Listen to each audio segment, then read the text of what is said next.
résultats meilleurs que prévu, on retrouve également la valeur du luxe française LVMH grâce à un dernier trimestre plus robuste que prévu. Alors, quelques chiffres. La principale branche du groupe, mode des maroquineries, a profité, semble-t-il, à plein de la forte reprise de la demande en Chine.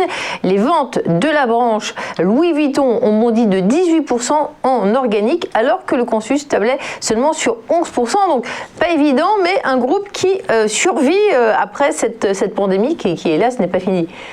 Oui, oui, tout à fait. Alors, c'est vrai que le secteur du luxe dans son ensemble résiste bien à la pandémie mondiale.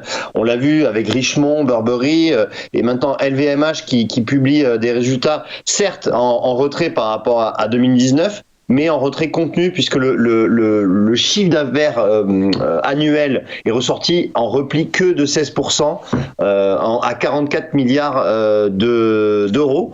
Le bénéfice net, lui, se replie quand même de 34% à 4,7 milliards d'euros, mais c'est quand même supérieur aux attentes. Alors, comme vous l'avez dit, c'est la division mode et maroquinerie qui représente 50% du chiffre d'affaires qui a très bien résisté, avec un recul que de 3% sur l'année.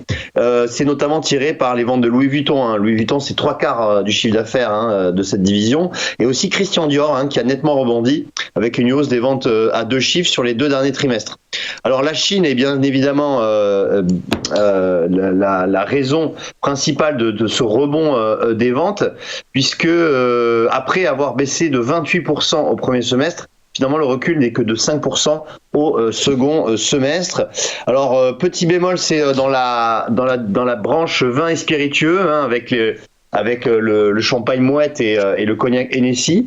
Et l'activité là a baissé de plus de 20% dans ces deux divisions.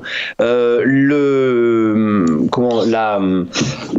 principale problématique du groupe LVMH sera d'intégrer cette année 2021 Tiffany, qui a été racheté donc en 2020. Et c'est vrai qu'en bourse, on voit que le titre est en tendance haussière assez forte, puisque on est passé du 16 mars de 300 € à 524 € donc en début d'année. Donc le titre LVMH a fait un nouveau sommet historique en début d'année. À l'annonce de résultats, on n'a pas eu vraiment d'engouement sur le titre LVMH. Mais on voit que le titre résiste bien à la faiblesse des marchés actuels. Et c'est vraiment un titre à privilégier, à mon avis, durant cette année 2021.